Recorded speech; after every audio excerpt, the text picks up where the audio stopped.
Home Author Podcast. My name is Vicky Weber, and if you've been following along on my author journey, then you know that my first 3 books were not successful.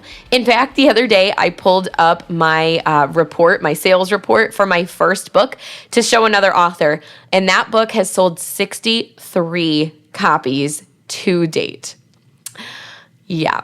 Now, after those 3, my 4th book is the one where I really learned what I was doing, and I made a 5-figure profit off of that book release alone.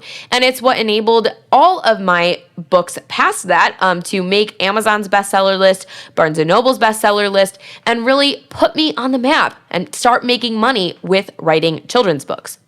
What that means is my first 3 books certainly did not do that. But I'll be honest, when I started, I thought I knew what I was doing. I was so confident. I had researched so much prior to publishing my book, and I really thought I had a solid understanding of how the industry worked and what I needed to do to be successful. Looking back, I feel really silly at how much I didn't know, but I didn't know it.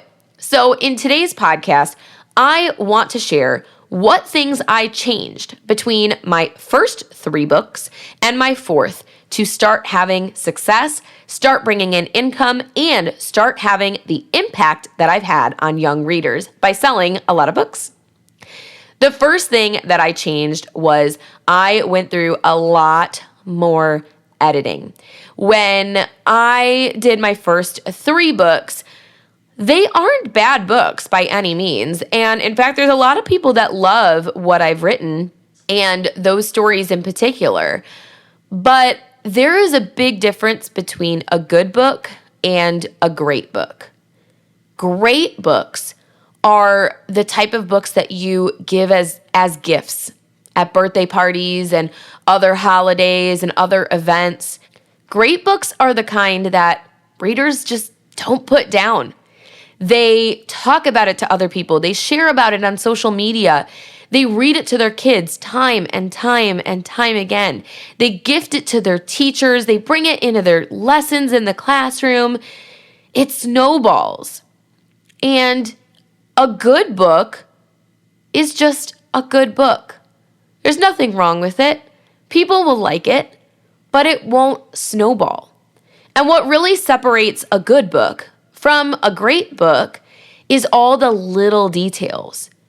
You know, are there any plot holes? Are there any unnecessary characters? Are there multiple layers to your book and your characters and what they're doing? Does it have the picture book magic moments? Does your introduction drop us into a scene, drop us into a moment? Are we discovering things along with the characters, or are you handing it to us on a silver platter? You know, is there buy-in? Is it teaching more than one thing? Is it relatable to children? Okay, and some of this is, of course, subjective, but what I found was the more editing I did, the better my book became. That meant going through critique partners, going through beta readers, sending it to friends and family who I know would give me constructive criticism. And then it meant hiring a professional, not once, not twice, but many times until the book was as polished and as solid as it could be. That it was explored from every possibility and every angle, and it felt strong in every way I could look at it. Now, that does mean that sometimes you'll have to make tough decisions. For example, in Laszlo Learns Recorder, I've had some people mention to me that the right hand isn't being used on the recorder. And in real life, that is something that you would want to put there.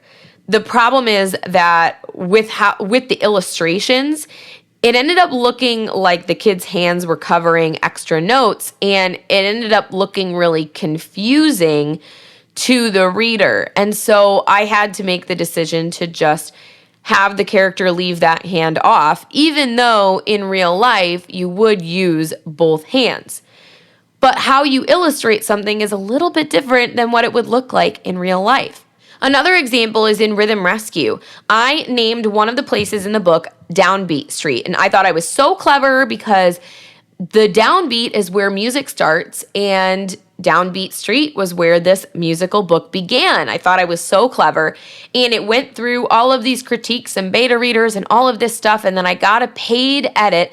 And the editor came back to me and said, "Why is the street sad?" And I was like, "What?" And then I realized the opposite of upbeat is downbeat. And non-musicians would interpret the word downbeat differently than musicians would. So I had to make a decision. I either had to leave it in or make some changes. And I had to really think about, who is my audience? Who am I attracting? What do I want them to get out of this book? So I did some additional testing. I got more feedback. I got more editing. And eventually I settled on just Beat Street instead of Downbeat Street. But that's an active decision that I had to make, that I wouldn't have even thought about if I did not get feedback from people on the outside. Sometimes you're going to agree with that feedback and other times you won't, but knowledge is power and you can be intentional with the changes that you make if you have that feedback up front. Another thing I changed between those two launches, besides more editing, was I invested in business courses.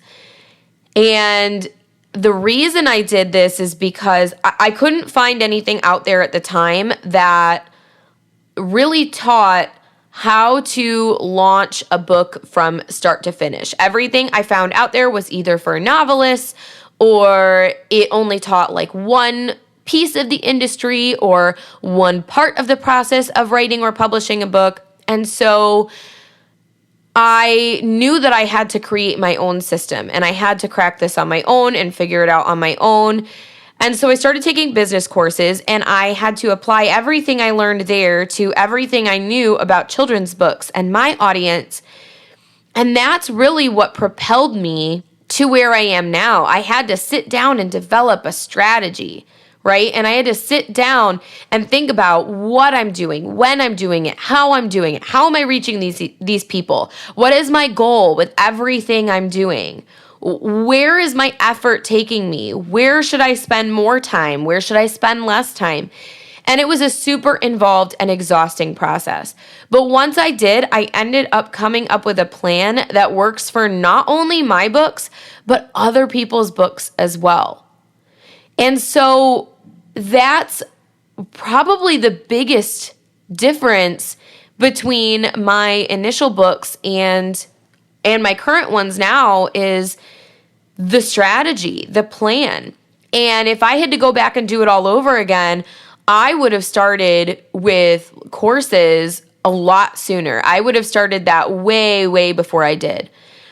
It would have sped up my timeline. I would have wasted a lot less money and a lot less time and energy.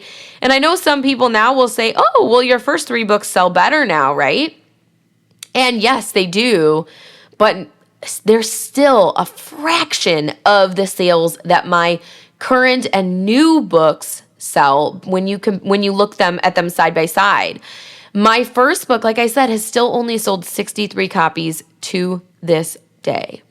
And that's exactly why I started At Home Author and why I'm doing this podcast and why I put out the content that I do, because I don't want other people to go through the same hiccups and the same hurdles and the same stresses and time wasters and money wasters that I did. I don't want others to have to put the puzzle pieces together themselves, because it is stressful and it's time consuming. And honestly, who has time for that anymore? And that's exactly why I do what I do. So that would be the second thing that I changed. The third big thing kind of ties into taking courses, and it was that I started marketing a lot earlier. I really used to think that first you write the book and then you publish the book and then you market the book and that's how it goes. But the reality is it's all intertwined. It is all interconnected. The writing ties into the marketing, and there are things about publication you need to know while you're writing in order to avoid costly mistakes and to have a system that flows without the hurdles and without the stress. I've had some students that, get down to crunch time because they haven't given themselves enough time to grow an audience or to find the answers or to do all the tasks that are required of releasing a book and writing a book and publishing a book. So really, those are the big changes that I made. And I know that this is just the Cliff Notes version, but those are the major changes that I made. I edited a ton more. I learned a ton more. And I started marketing. I started my strategy so much sooner. And I learned that everything is connected. And it's not just about writing a book and then getting it out there. It's just as important that the whole process supports one another start to finish. I hope that this has been helpful, but if you do find that you need more resources or you have more questions, make sure you check out all of At Home Author's resources for ways that we can help you. Thanks for listening to the At Home Author podcast. Don't forget to subscribe to get notified when we release new episodes. Reviews are always appreciated. For more helpful content on getting your book published or successfully marketed, visit athomeauthor.com for all of our resources. See you next time.